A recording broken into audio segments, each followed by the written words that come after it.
tu n'as pas de désir, tu ne fais rien dans la vie. Tu t'assois, tu pleures, tu meurs. Donc le désir est crucial. Si on n'a pas de désir, on perd le sens de la vie. On perd l'esprit de combat et on choisit le camp des perdants. Par contre, quand on croit, on fait confiance. On a des points de repère. On fait confiance au Seigneur et aux autres. Si personne ne croyait en nous et que nous ne croyons en personne, je pense que dans la vie, on devient fou. Il est important que nous sachions que des personnes croient en nous, nous font confiance et que nous aussi, on croit.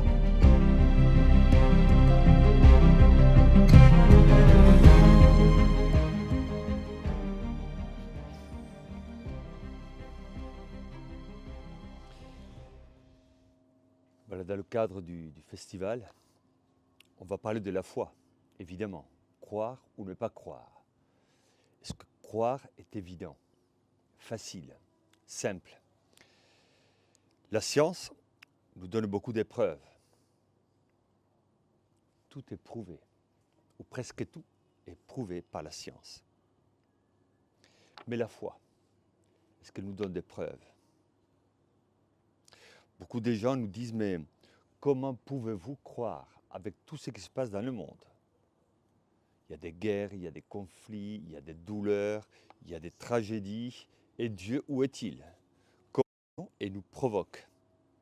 Et ces provocations sont tout à fait, moi je trouve, légitimes. Elles sont justes. Il faut qu'ils nous provoquent. Parce qu'ils vont nous demander, mais pourquoi vous, vous êtes catholiques, croyants, pratiquants, avec tout ce qui se passe dans le monde, vous continuez à croire? On entend dire souvent aussi, la foi, on l'a ou on ne l'a pas, il est facile ou il est difficile, mais qu'est-ce que cela signifie de croire? Nous disons, je pense que vous croyez vous aussi, que la foi est un don. C'est un don de Dieu, c'est une attitude qui nous est donnée. Le Seigneur nous fait un cadeau, et ce cadeau c'est la foi. Mais ce n'est pas un cadeau élitiste que pour certains, les plus beaux, les plus intelligents, les meilleurs. Le Seigneur nous donne la possibilité à tout moment dans la vie de découvrir la foi, de comprendre aussi la foi et d'approfondir la foi. Le Seigneur passe dans la vie. Certains d'entre vous vont faire la confirmation. C'est un moment, un sacrement pour mieux croire. Et pourquoi en profondeur? Quelque part dans le sacrement de confirmation, et on va vous marquer avec le Saint-Esprit. Voilà, Dieu passe dans votre vie. Dieu laisse une trace dans votre vie. Et sur votre front, je vais vous marquer. Dieu passe dans votre histoire. Dieu n'est pas indifférent à votre histoire.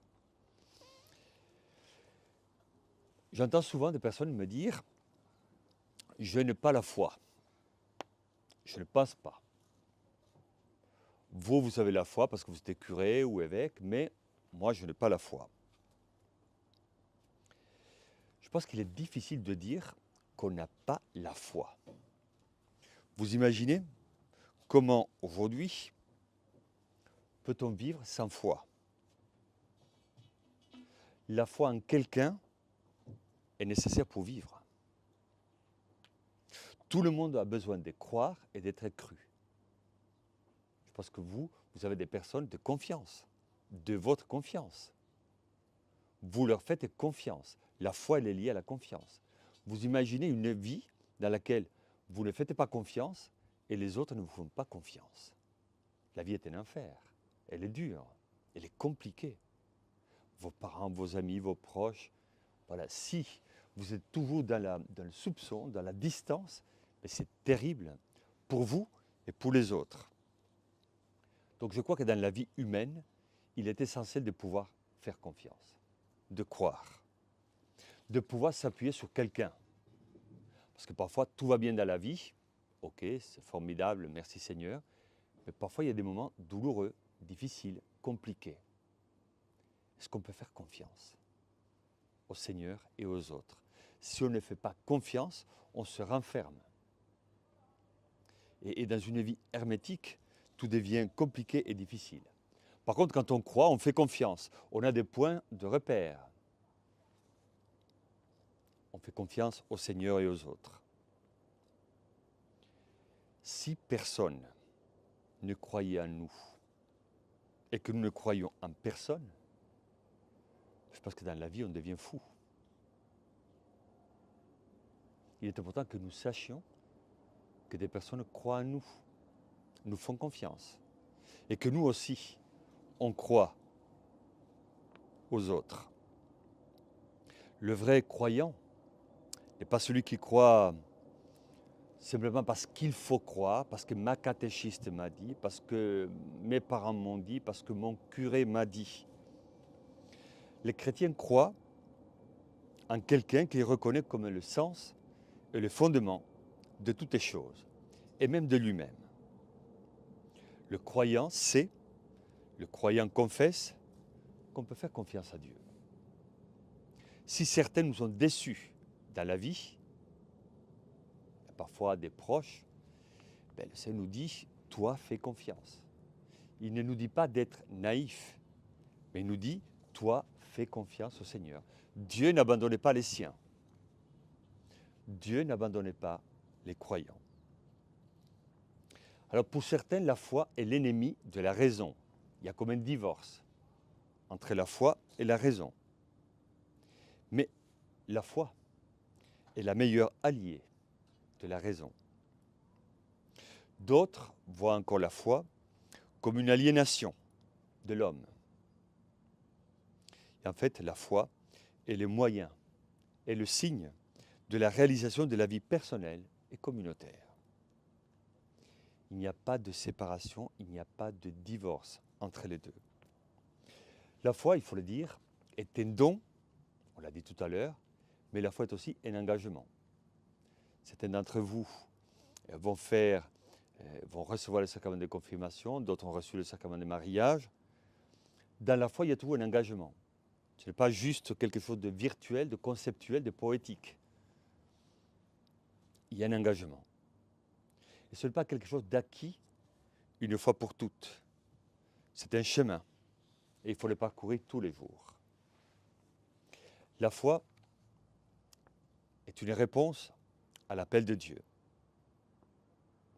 Elle appelle à être nous-mêmes. Elle appelle aussi à sortir de nous-mêmes. Ce renouveau de la personne découle de la résurrection de Jésus. Il est sorti du tombeau et il nous invite à sortir de nos tombeaux, de nos doutes, de nos lieux de mort. Il nous invite à sortir. Sortir. Vous savez, le dernier mot dans le christianisme n'est pas un cri de mort, mais un cri de vie. Alléluia. Il est vivant. C'est une victoire. Ce n'est pas un échec, c'est une victoire. Donc la foi n'est pas juste un sentiment intime, personnel, incontrôlable. La foi est comme l'amour. L'amour n'est pas juste un sentiment. L'amour est un engagement. Moi, je me rappelle que quand j'étais jeune prêtre, il y a très longtemps, il y a une trentaine d'années, j'avais lu un livre, à l'époque, qui m'avait beaucoup marqué. C'était de Monseigneur Rouet, qui était archevêque émérite de Poitiers. Il est archevêque émérite de Poitiers. Il avait écrit un livre sur la chance d'un christianisme fragile. Et il disait, la science a déçu, la politique inquiète, l'économie règne, la philosophie ne répond pas à tout, la foi peut parler aujourd'hui. Je crois que nous vivons au XXIe siècle, un temps où la foi peut et doit parler. Vous étiez jeune, mais quand on regarde le XXe siècle est un peu particulier. Au début du XXe siècle, Max Weber nous parlait des mondes désenchantés. Vous avez entendu l'expression. Au milieu du XXe siècle, on a eu 2 guerres mondiales. Et à la fin du XXe siècle, on a eu un monde sécularisé. Désenchanté, violent, sécularisé. Alors, je ne suis pas là pour faire une lecture tragique du monde. Mais tu te dis, voilà d'où nous venons. Et au XXIe siècle, on se rend compte qu'il y a beaucoup de gens qui cherchent et se posent des questions. Beaucoup de jeunes frappent à la porte de l'église. il demande le baptême, il demande la confirmation, il frappe à la porte de l'Église. Et nous n'avons pas lancé une opération de séduction. C'est eux qui viennent, c'est eux qui cherchent. Donc dans un monde assez complexe comme le nôtre, et loin de moi l'idée de diaboliser le monde. Le monde est compliqué parce qu'on n'est pas encore au paradis, donc c'est normal. Mais dans ce monde, il y a des gens qui ont soif d'une vie différente, d'une vie meilleure. Alors, je crois qu'il est important aussi de faire un lien entre la foi et le désir. La foi et le désir. Je vous parlais du XXIe siècle. On nous dit que le monde est compliqué, mais beaucoup de jeunes cherchent. Alors moi, je trouve qu'il y a une soif, dans notre monde. Je crois qu'il faut écouter la soif du monde, la soif des jeunes. Il faut l'écouter. Certains nous parlent d'une société dépressive, nous parlent d'assédie. On dit que le désir s'est évaporé. On ne croit plus à une vie heureuse, joyeuse. Dans notre société, il est vrai qu'il y a beaucoup de signes inquiétants, beaucoup de signes aussi d'incertitude, d'instabilité. Mais il faut nourrir toujours, c'est proche de la foi, le désir. Si on n'a pas de désir, ben on est en dépression, on ne fait plus rien. Dans la vie, il faut désirer. Le désir, c'est mon aventure le disait, est le moteur de l'âme. Tu n'as pas de désir, ben tu ne fais rien dans la vie. Tu t'assois, tu pleures, tu meurs, tu disparais. Donc le désir est crucial. Si on n'a pas de désir, on perd le sens de la vie. On perd l'esprit de combat. Et on choisit le camp des perdants. À quoi bon faire des choses? À quoi bon aller de l'avant? C'est la question des ennemis de la passion. L'immobilisme, le fatalisme, le nihilisme, la paresse. Tous ces ennemis de la foi du désir demandent un effort minimum. Tout va mal se finir, donc on fait un effort minimum. Si on se limite à exister de cette manière, on perd le désir. Et on perd la vie. On se limite à exister, mais on ne vit pas, et surtout on ne vivra pas. Et le propre de la foi est de nous donner, c'est un moteur la foi. La foi nous pousse à aller de l'avant. Nous sommes des fils de la résurrection, comme je disais tout à l'heure. On est sorti du tombeau. Et la foi va nous pousser à sortir du tombeau tout le temps. À ne pas nous limiter à dire tout va mal, tout est sombre, c'est compliqué. C'est vrai, la vie est compliquée, la vie n'est pas simple. Mais la foi nous dit, sors de ton tombeau. Sors de tes doutes. Sors de ta vision fataliste. Quand on regarde un peu la tradition philosophique, par rapport au désir, moi je pense à Platon et à Schopenhauer. Il disait que le désir est l'expression des manques. Dès qu'on parle des philosophes, voilà. L'expression des manques, donc ainsi d'imperfection et de souffrance. Freud, il voit dans le désir une tension pour satisfaire une pulsion. Spinoza voit dans le désir l'essence de toutes les choses. Sans le désir, on ne peut pas être. Et sans la foi, on ne peut pas être. Dans le désir, dans la foi, il y a toujours puissance. Il y a la joie. Il y a un élan, un accroissement de la vie. Ce n'est pas vous, mais si on regarde notre vie, on n'est pas un club de parfaits. En tant que chrétiens, nous ne sommes pas des parfaits. Mais nous sommes perfectibles. Donc quand on sait qu'on est perfectible, on va aller de l'avant. On va avancer. On va grandir. On va aller vers le mieux. Et justement, le désir déclenche un mouvement. Le mouvement du désir. Le mouvement de la vie. on va vers la vie. Je ne sais pas si vous connaissez l'étymologie du terme désir. Je fais un cours de latin, ça vient du latin évidemment, desiderare. Les desiderare est une valeur privative. Il s'agit de cesser de contempler les astres et les étoiles. Il y a une absence, quelque chose nous manque. Il y a l'idée du regret, du manque. Mais le désir s'est transformé avec le temps. C'est une tension pour accomplir un souhait. C'est une quête pour obtenir quelque chose. Un objectif à atteindre. Le désir est à l'origine de tout mouvement, comme est la foi. Si on n'a pas la foi, si on n'a pas le désir, il n'y a pas de mouvement. On n'est pas animé. On ne va pas de l'avant. On rentre, comme disait Heidegger, dans l'angoisse. Dans l'angoisse. Parce qu'on est vulnérable et parce qu'on est touché par la finitude.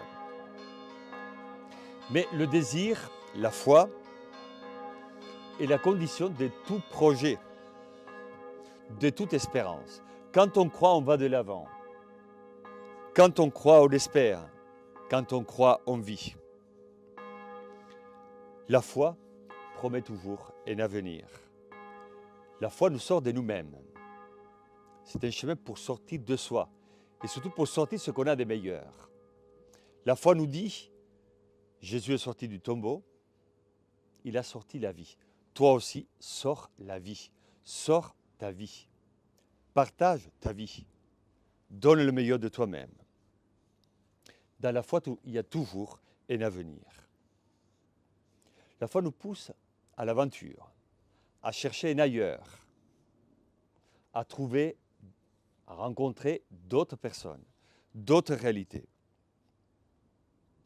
Nous sommes finis, nous ne sommes parfaits, mais nous sommes des êtres et il y a une intelligence. D'ailleurs, vous savez que quand on fait le baptême ou la confirmation, le prêtre, le diacre ou l'évêque, il va toujours toucher la tête, le siège de l'intelligence. Et on va nous rappeler quand même que dans la vie, il faut réfléchir, il faut être intelligent. Il faut avoir un regard à l'intérieur ou de l'intérieur. On a besoin des autres. L'intelligence nous dit, toi tu n'es pas seul, tu as Dieu et tu as les autres. Et notre imperfection humaine nous dit, va de l'avant, risque. Vous savez que la peur ancestrale de l'homme, c'est la peur de l'abandon. Être seul et isolé. C'est pour ça que sur Facebook ou TikTok, maintenant, c'était jeune, moderne, ça va plus vite. Hein. Donc, on va regarder toujours combien de gens regardent, me suivent, m'aiment, pour ne pas être seul et abandonné. Parce que ce n'est pas le but de notre vie, d'être seul et abandonné. Et Dieu nous dit, vous n'êtes pas seul. Peut-être que nous, on est débordés, parfois on oublie Dieu, mais Dieu ne nous oublie pas. Dieu est toujours là. Dieu nous accompagne, Dieu est avec nous. La foi est un parcours important. La foi nous pousse à l'émerveillement. Aujourd'hui, c'est un peu rare. Hein. On est dans une société quand même très mécanique, un peu robotique. On est lié au fonctionnement et on doit fonctionner.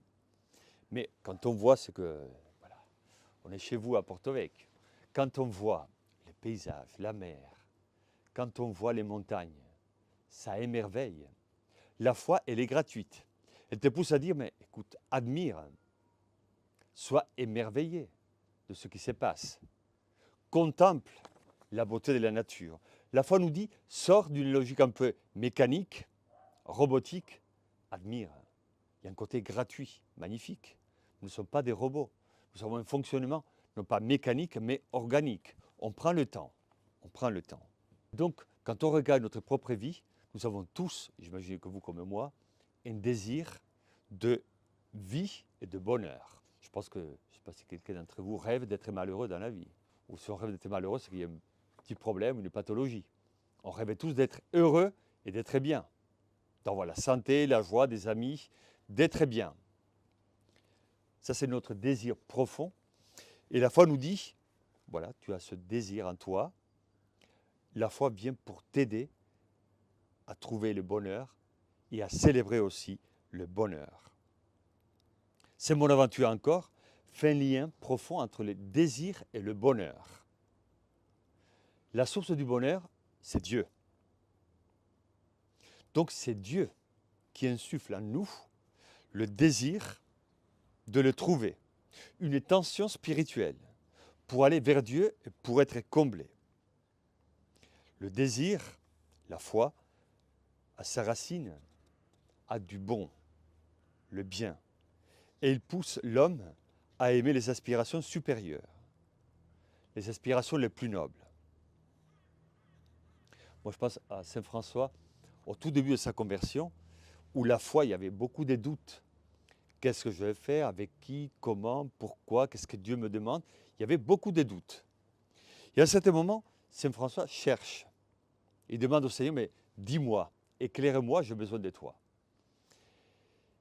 Et après ses combats, ses doutes, son chemin, il va dire une phrase que je trouve très belle. Il va dire, voilà ce que je veux, ce que je désire de tout mon cœur. Et il a compris. Tant qu'on n'a pas compris ce qu'on veut dans la vie, on ne va pas de l'avant. Tant qu'on n'a pas compris ce qu'on désire dans la vie, on ne va pas de l'avant.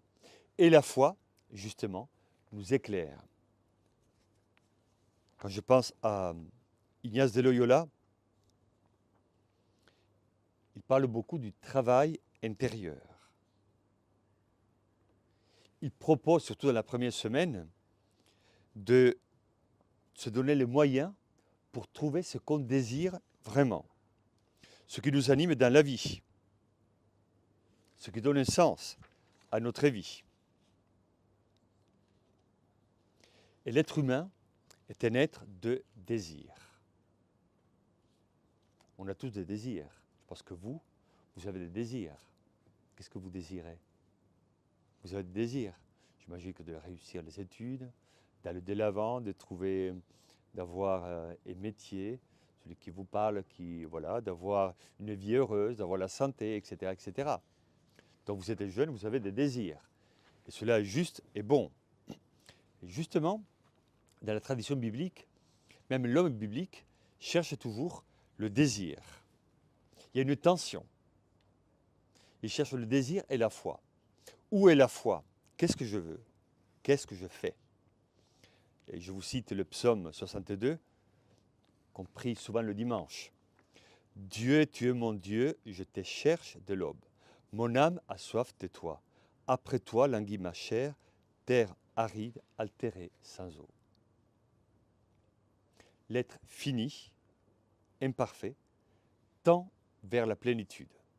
Et la foi nous donne la possibilité, la capacité d'avoir cette plénitude. Vous avez entendu dans les psaumes, je te cherche. J'ai soif de toi. Après toi languit ma chair. Il y a le je et le toi. Moi et Dieu. Il y a un mouvement, il y a une rencontre. Je te cherche. J'ai soif de toi. Chacun pourrait dire de quoi il a soif. Et pas simplement de boire, mais la vraie soif qui nourrit l'être. Nous cherchons tous Dieu. Et la foi nous pousse à chercher et à trouver Dieu. Et Dieu nous donne la plénitude, ce qui nous manque, ce qu'on n'a pas. J'aime beaucoup aussi notre psaume, le psaume 41.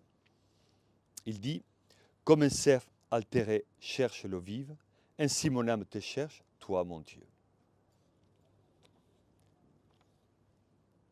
Mon âme te cherche, toi mon Dieu. L'auteur, il ne faut pas l'oublier, prie dans un moment de souffrance. Ils vivent l'exil dans un autre pays. Ils ont perdu leur terre, leur tradition, leur lien avec la tradition. Donc ils souffrent. Dieu Certains pensent qu'il est loin. Et alors, l'auteur du psaume, les prophètes rappellent au peuple que Dieu est là, que Dieu ne les a pas abandonnés. Le monde a besoin de Dieu, le peuple a besoin de Dieu, nous avons besoin de Dieu. Et quand on dit « mon âme te cherche », cela vient de l'être profond, de notre cœur, de notre intimité. Nous cherchons Dieu, nous désirons Dieu. Dieu est le seul capable de combler notre vie, le seul. Et alors quand on écoute ces psaumes, on pourrait penser aussi à ce lien intéressant qui est entre le verbe désirer et chercher. C'est le propre de la foi. On désire, on cherche, il y a un mouvement spirituel, il y a un mouvement intérieur. Et ce binôme avance toujours ensemble. Nous désirons Dieu, nous le cherchons, mais il ne faut pas oublier que d'abord, Dieu nous cherche. C'est le premier. Rappelez-vous, vous qui avez fait le catéchisme, quand on prend la Genèse, après le péché, vous vous rappelez, Adam, Ève se cachent. Dieu se promène dans le jardin et pose une question. Où es-tu? Où es-tu? Donc c'est Dieu qui cherche l'homme. Et il attend une réponse de la part de l'homme. Dieu cherche, où es-tu? Et vous vous rappelez, vous connaissez l'histoire, ils se cachent, ils ont peur. La peur ne peut pas être le moteur de la vie. La peur nous lie à la mort. Après le péché, ils se cachent parce qu'ils ont peur de Dieu, parce qu'ils s'étaient nus. Voilà. Parce qu'ils se découvrent vulnérables. La peur ne peut pas être le moteur de la vie. C'est tout l'amour qui doit être le moteur de la vie. C'est pour ça que la foi nous rappelle que Dieu nous a aimés jusqu'au bout. Et que l'amour doit être aussi notre moteur. Quand on voit les paraboles magnifiques que vous connaissez, de la brebis perdue, de la pièce d'argent perdue, du fils prodigue, Jésus montre à ses disciples que Dieu désire la rencontre avec l'homme.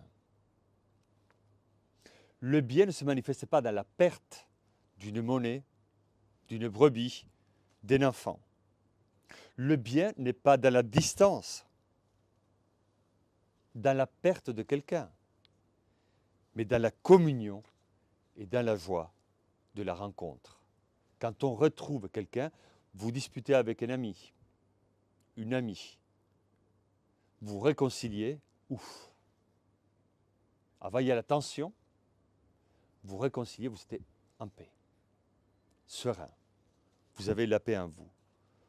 Voilà, Dieu nous donne la foi pour que nous puissions chercher et trouver la vie. Saint Jean nous dit une parole très belle. Jésus est venu pour que aucun des siens ne soit perdu. C'est nous, vous et moi, que nous ne soyons pas perdus. Jean 17, 24. Si Dieu cherche l'homme, c'est par amour. Si Dieu nous a donné la foi, et la foi elle est accessible à tous, en fonction du chemin de chacun, c'est parce que Dieu est amour. Et Dieu nous aime toujours le premier. L'histoire de la foi, de notre foi, et l'histoire du christianisme est une histoire d'amour. Ce n'est pas une histoire de loi, il faut. C'est une histoire d'amour, c'est une histoire de rencontre avec Dieu. Autrement, la vie est compliquée. Si on doit être soumis à un Dieu qui me dit attention ici, attention là, fais ceci, fais cela, c'est une histoire de rencontre, d'une rencontre avec Dieu. C'est une histoire d'amour. Autrement, la foi n'a pas de sens. Ouais, c'est même un peu frustrant hein, de faire partie d'un système, de faire partie d'un club où il faut faire plein de choses. Non. C'est une histoire d'amour où on voit Dieu, Dieu nous voit, Dieu nous aime, et Dieu nous dit, toi tu comptes dans ma vie. C'est ça la foi. Toi avec ton histoire, ta sensibilité, ton caractère, avec tes forces, avec tes failles, toi tu comptes dans ma vie. Tu es important pour moi. Je ne t'oublie pas, je ne t'abandonne pas. Que tu aies 15 ans, 20 ans, 90 ans, tu comptes. Je ne t'abandonne pas. Du moment qu'il y a un lien d'amour avec Dieu, ben c'est Dieu. Ne coupez pas l'histoire d'amour. Et la foi nous fait toujours espérer. Je vous raconte une histoire qu'on m'avait racontée quand j'étais jeune. C'est l'histoire d'un rabbin parlait à ses élèves. Il parlait du pardon, du lien avec Dieu, la foi. Il disait, voilà, avec Dieu, c'est comme une corde. Nous avons un lien avec Dieu. Un beau lien avec lui. Mais ce lien, c'est la foi, c'est l'amour. Parfois, il nous arrive, à vous et à moi, que par notre péché, on s'éloigne et on coupe les liens avec Dieu. Alors la corde, elle est coupée. Dieu, qu'est-ce qu'il fait? Il fait un nœud. Alors, on coupe le lien avec Dieu, Dieu fait un nœud. Et notre péché, une autre rupture, Dieu fait un autre nœud, etc., etc. Et à la fin, qu'est-ce qui se passe? Que d'abord, il y avait une corde, il n'y avait pas de nœud. On a fait beaucoup de nœuds et on s'est rapproché de Dieu. C'est ça la foi. La foi nous permet de nous rapprocher de Dieu. Il y a des coupures, il y a des ruptures, mais il y a des réconciliations, il y a des réparations. Dieu vient vers nous et nous donne la possibilité d'aller de l'avant. C'est ça la foi. La foi nous rapproche de Dieu. Parfois, nous, on dit, on a fait le mal, on a fait des péchés, tout est fini. Mais non. Dieu a le pouvoir et le vouloir de nous réconcilier. Nous sommes ses enfants. Il n'est pas indifférent à ce que nous sommes, à ce que nous vivons. Donc, il se rapproche de nous. Il nous pardonne et on se rapproche de lui. La foi, vous le savez, comme moi, commence toujours de l'intérieur. On peut demander un conseil, vous pouvez demander un conseil à votre curé, à votre catéchiste, à quelqu'un, à vos parents, à des proches. On pose des questions. Et il est légitime de poser des questions. Mais la foi, elle commence toujours à l'intérieur de nous-mêmes. C'est une semence que le Seigneur a posée à nous. Et cette semence est appelée à se développer. Le Seigneur a mis des racines en nous. Et après, il y aura un arbre, il y aura des branches, il y aura des fruits. Et j'aime beaucoup un passage que vous connaissez dans le chapitre 4 de Saint Jean. C'est la Samaritaine, vous connaissez, vous vous rappelez. Le discours de la Samaritaine. Cette femme, déjà elle est samaritaine, c'est une hérétique, donc elle n'a pas la même foi que les Juifs.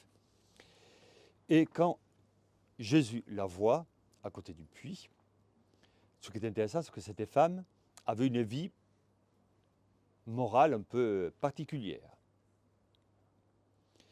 Et donc Jésus, au lieu de lui dire « Qu'est-ce que tu as fait? Avec qui? Comment? Pourquoi ?» Jésus ne rentre pas dans son intimité pour lui dire « Tu as fait ça et ça et ça et ça. » Jésus n'est pas le procureur, pas un juge. Il ne vient pas pour dire « Qu'est-ce que tu as fait? Avec qui ?» Non. Jésus la respecte. Et il va sortir de cette femme ce qu'elle a de meilleur. Jésus sait que cette femme a souffert. Elle a eu 4 maris, 5 maris, elle n'est pas satisfaite, elle n'est pas heureuse en fait. Jésus le sait. Mais il ne lui dit pas, qu'est-ce que tu as fait? Non. Jésus va sortir de cette femme sa soif. Pourquoi tu fais ça? Pourquoi tu vis comme ça? Et cette femme va exprimer d'abord l'insatisfaction, ses peurs, ses limites, ses résistances, mais elle va exprimer surtout sa soif d'une vie heureuse. Et Jésus a beaucoup de délicatesse, a beaucoup de respect, il va sortir ce qu'il y a de bon en elle. Jésus ne la juge pas, ne la condamne pas. Il va dire, toi, tu t'es trompé peut-être dans ta vie, il y a une vraie soif en toi. Sors la soif qu'il y a en toi. Tu as la foi, cette foi, il faut qu'elle sorte. Va vers Dieu, cherche Dieu, trouve Dieu. Jésus va poser la question à cette femme, qu'est-ce qu'il y a à l'intérieur de toi? Qu'est-ce qu'il y a à l'intérieur? Ça qui est magnifique. Jésus va voir les aspirations, les frustrations, les échecs de cette femme. Mais Jésus va regarder à l'intérieur, le cœur de cette femme, la profondeur de l'être humain, la foi. La Samaritaine, en fait, elle a soif d'amour. Elle cherchait l'amour. Elle a eu 5 maris, l'actuel n'est pas le sien, mais elle cherche une plénitude affective. Elle a soif aussi d'une vie spirituelle solide. Et Dieu, par la foi, nous donne la possibilité de dire, vous qui avez soif, venez, voici de l'eau. Même si vous n'avez pas d'argent, venez acheter et consommer. Isaïe 55. Vous qui avez soif, venez. Vous cherchez la foi, venez. Votre foi tremble, venez. Le Seigneur veut que nous soyons avec lui et pour lui. Il n'y a pas longtemps, j'ai écrit un ouvrage sur les fractures de notre société. Je parle aussi de la foi, parce que nous vivons dans une société où les principes relationnels sont devenus un peu compliqués. Nous sommes durs, intransigeants. Comme il y a des principes et des valeurs dans la tradition chrétienne, comme la discrétion, la réflexion, le respect de la dignité de l'autre, l'honneur, la nuance, la retenue, la pudeur, la politesse, on dirait que ces valeurs se sont évaporées. Complètement. Il faut être toujours dans une logique violente, dure. Il faut gagner. On met en valeur toujours la force, au lieu de mettre en valeur l'amour.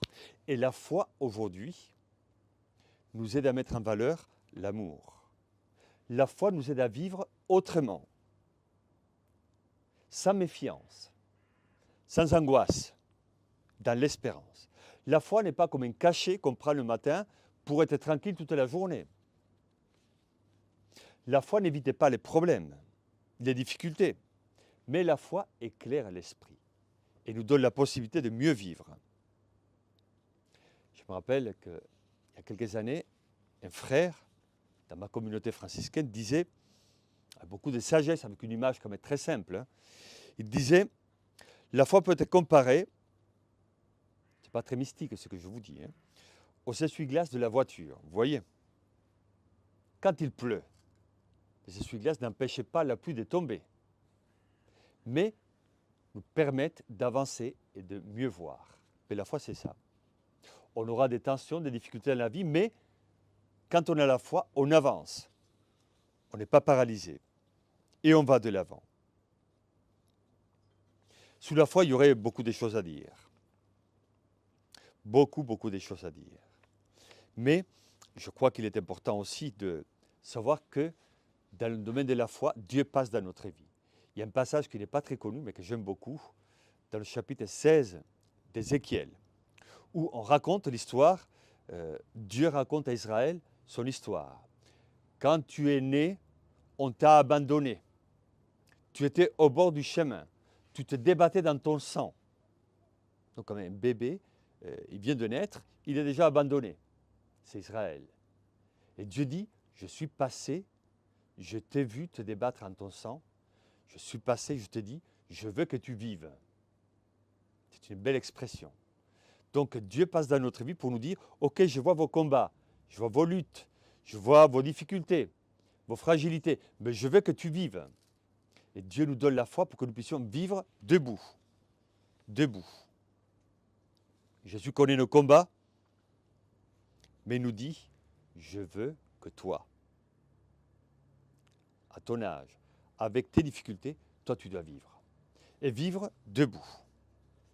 Et alors pour nous, il est crucial de savoir que la foi nous aide à grandir.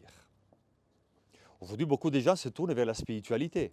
C'est pas que vous connaissez, vous comme moi, des personnes qui se tournent vers le Tibet, vers l'Inde, l'Amazonie. On cherche des spiritualités. Mais qui connaît la foi chrétienne? Nos églises. Mais quand même pour nous, les églises, vous allez dans votre paroisse, ici à Porto Vecchio, c'est un lieu sacré. Il y a un espace sacré, des livres sacrés, des vêtements sacrés, des objets sacrés. On vit des sacrements. Baptême, mariage, communion, confirmation. On accompagne du début jusqu'à la fin. De la naissance, le baptême, jusqu'à l'enterrement, l'Église, elle est là.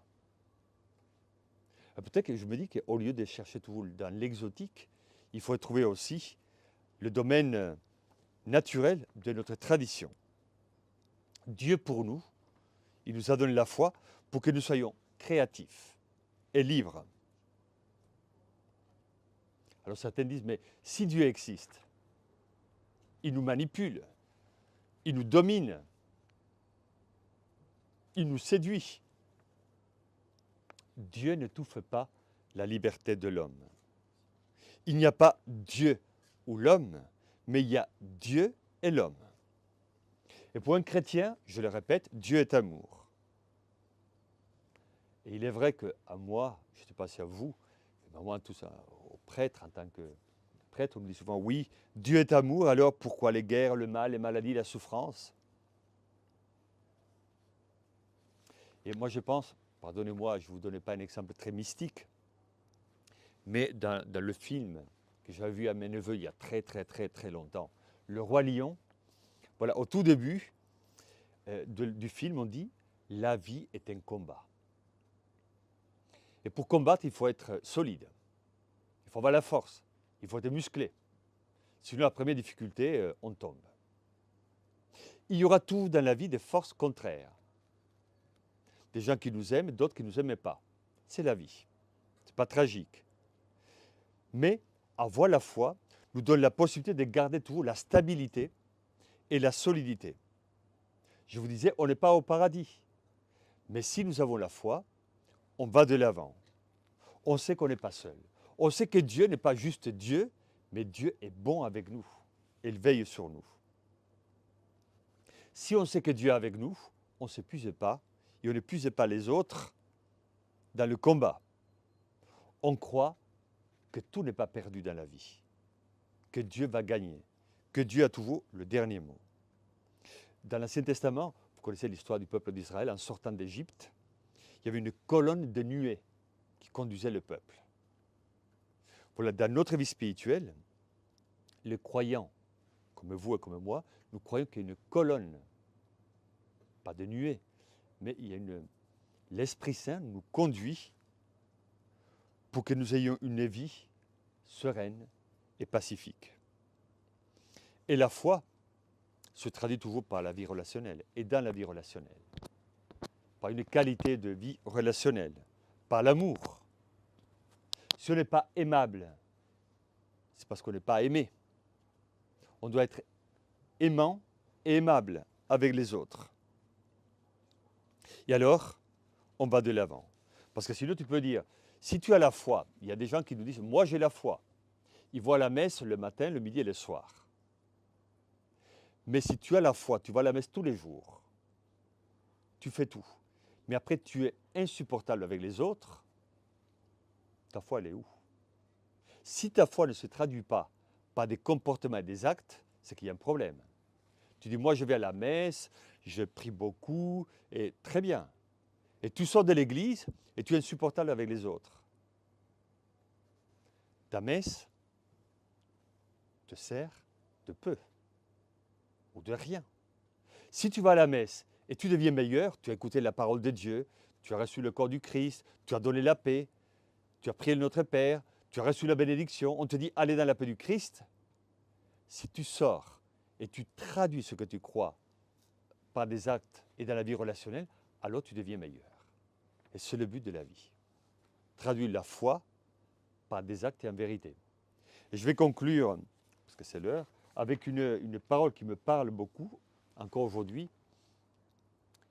Je pense au christianisme primitif. La communauté de Saint Jean, l'apôtre. À ce moment-là, vous pouvez imaginer la douleur. Premier siècle, persécution, martyrs, les chrétiens sont découragés, dessus, sont tentés par riposter, par la violence, par la vengeance. Et là, Saint Jean dit une parole qui est très belle, dans sa première lettre. Il dit « N'aimez pas par des paroles et des concepts, mais pas des actes et en vérité. Quand on a la foi, on aime et on a un comportement cohérent. On aime, pas des actes et en vérité. Ce que je vous souhaite, à vous qui m'écoutez, voilà que vous ayez une foi incarnée, capable de traduire tout ce qu'on croit dans le cœur, pas des actes et surtout dans la vie relationnelle. Au lieu d'imaginer que le monde va mal, c'est à nous de bâtir un monde meilleur parce qu'on a la foi et la foi nous motive à être meilleur et à sortir le meilleur de chacun. Merci beaucoup.